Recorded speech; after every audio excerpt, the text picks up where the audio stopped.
हमारे लोग जो आने चाहते थे वो हम तक नहीं पहुंचने दिए गए, ज़बरदस्ती उनको रोका गया बैरियर लगा के और खौफजदा करके। मैं हुकूमत को सिर्फ ये दिखाना चाहता हूं कि मैंने जो बात कही थी कि हमने अपने नौजवानों को कंट्रोल किया हुआ है, अगर कंट्रोल से बाहर हो गए तो हुकूमत के लिए बड़ी दिक्कतें पेश आ जाएंगी। विश्व हिंदू परिषद और बजरंग दल जैसे संगठन हुकूमत की सरपरस्ती में जो बेईमानी कर रहे हैं, हिंदुस्तान की अदलिया हुकूमत के दबाव में जो बेईमानी कर रही है, मैं देख रहा हूं कि हुकूमत भी और अदालतें भी आज कानून के मुताबिक काम नहीं कर रही है, बल्कि अपनी आस्था के मुताबिक काम कर रही है और अपनी आस्था जबरदस्ती मुसलमानों पर थोपने की कोशिश की जा रही है। जिस दिन हमारा नौजवान जवाब देने पर मजबूर हो जाएगा, उस दिन मुल्क के हालात खराब हो जाएंगे। इसीलिए मैंने, जैसे आपने देखा होगा कि गीजर में सेफ्टी वॉल्व लगा होता है, लावा अंदर अंदर बहुत पनप रहा है, बहुत बड़ा ब्लास्ट हो सकता है। मैंने ये छोटा सा काम करके लोगों के जज्बात को कंट्रोल करने की कोशिश की है और सेफ्टी वाल्व का काम किया है। मैंने उस प्रेशर को दूसरे रास्ते से निकाला है ताकि वो जो हमारे शहर का अमन खराब ना हो। हुकूमत को हमारा इसमें साथ देना चाहिए। अगर हुकूमत दंगा और फसाद चाहती है तो हम तैयार हैं, न पुलिस की लाठी से डरते हैं न गोली से डरते हैं, लेकिन हम अपने शहर के अमन से और अपने देश के अमन को बनाए रखना चाहते हैं, इसलिए हमने जवाब दे दिया है।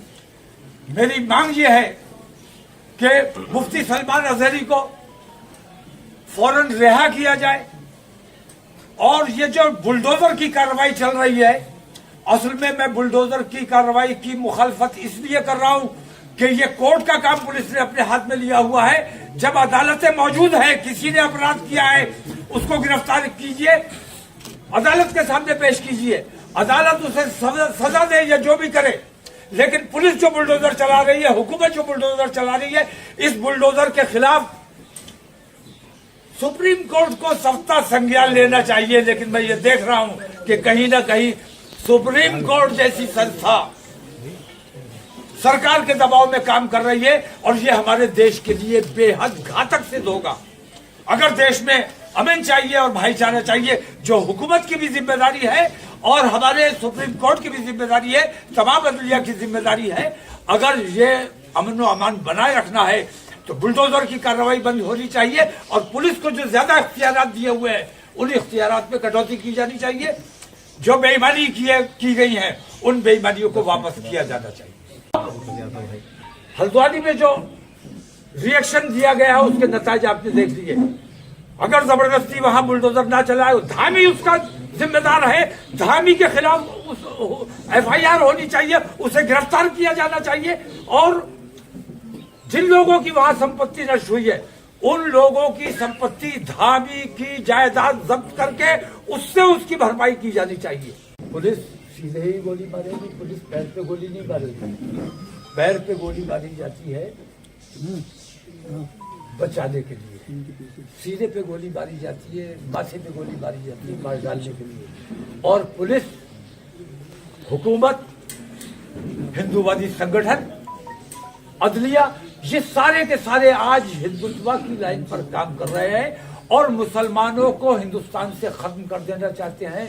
लेकिन हिंदुस्तान की रग रग में मुसलमान बसता है, इसको हटाया नहीं जा सकता और रगों से अगर खून खींच लिया तो बचेगा क्या, जिंदा कैसे रहोगे। और जिस तरह हिंदुस्तान की नस नस में मुसलमान है, उसी तरह मुसलमान के हर दिल में, मुसलमान की नस नस में हिंदुस्तान बसता है। हम अपने देश में अमन चाहते हैं, शांति चाहते हैं, भाईचारा चाहते हैं और अगर तुम फसाद करना चाहते हो तो हम फसाद करने के लिए तैयार हैं। हुकूमत रेफरी बने, हमारा तुम्हारा पंजा लड़ाया जाए, देखे कौन जीतता है। कोर्ट का आदेश था जिसपे वो स्ट्रक्चर हटाया गया। कोर्ट का आदेश तो बाबरी मस्जिद का भी था, जिसको ये मान लिया गया कि मुसलमानों की है, हिंदुओं का कोई अधिकार नहीं है, रामलला का गर्भगृह नहीं है। अभी कौन से कानून के तहत, कौन सा कानून है जिसने ज्ञानवापी मस्जिद के अंदर तहखाने में पूजा करने की इजाजत दे दी? किस कानून के तहत दे दी?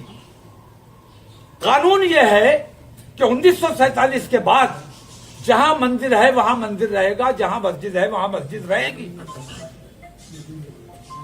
वर्शिप एक्ट मौजूद है और एक्ट की मौजूदगी में अगर कोई जज अपनी समझ के मुताबिक काम करता है तो वो न्यायालय का अपमान करता है। ऐसे न्यायालय के अपमान करने वाले जज के खिलाफ कार्रवाई की जानी चाहिए। आपके रिश्तेदारों की संपत्ति की खंगालना शुरू कर दिया है। मेरे रिश्तेदारों की संपत्ति खंगाल लो, मेरी संपत्ति खंगाल लो, मुझ पर ईडी भेज दो, मेरे घर पे बुलडोजर भेज दो, मैं हर तकलीफ हर परेशानी सहने के लिए तैयार हूं। लेकिन मुल्क में जो कुछ भी बेईमानी चल रही है, इस बेईमानी को अब किसी कीमत पर बर्दाश्त करने के लिए तैयार नहीं। आपका प्रोटेस्ट किस बात को लेके है? मुख्य क्या बात है, अगर एक या दो बात करें? हमारी तमाम इन बेईमानियों के खिलाफ, जो कोर्ट बेईमानी कर रहा है, जो हुकूमत बेईमानी कर रही है, जो हिंदूवादी संगठन बेईमानी कर रहे हैं, लिंचिंग कर रहे हैं, हमारी बहन बेटियों के नकाब खींचे जा रहे हैं, हमारे ऊपर जुल्म ज्यादती हो रहा है, बेइज्जतियां की जा रही है, इन तमाम चीजों के खिलाफ अजहरी को गिरफ्तार कर लिया गया। उसकी रिहाई के लिए अजमेर शरीफ में भी तुम्हें भगवान नजर आ गया। भगवान तो है, वो भगवान तो है, तुम अपने तरीके का भगवान वहां बिठाना चाहते हो। अजमेर शरीफ में भी तुम्हें भगवान नजर आ गया। हमें तो पहले से नजर आया हुआ है, तभी हम जाते हैं हाजिरी करने के लिए।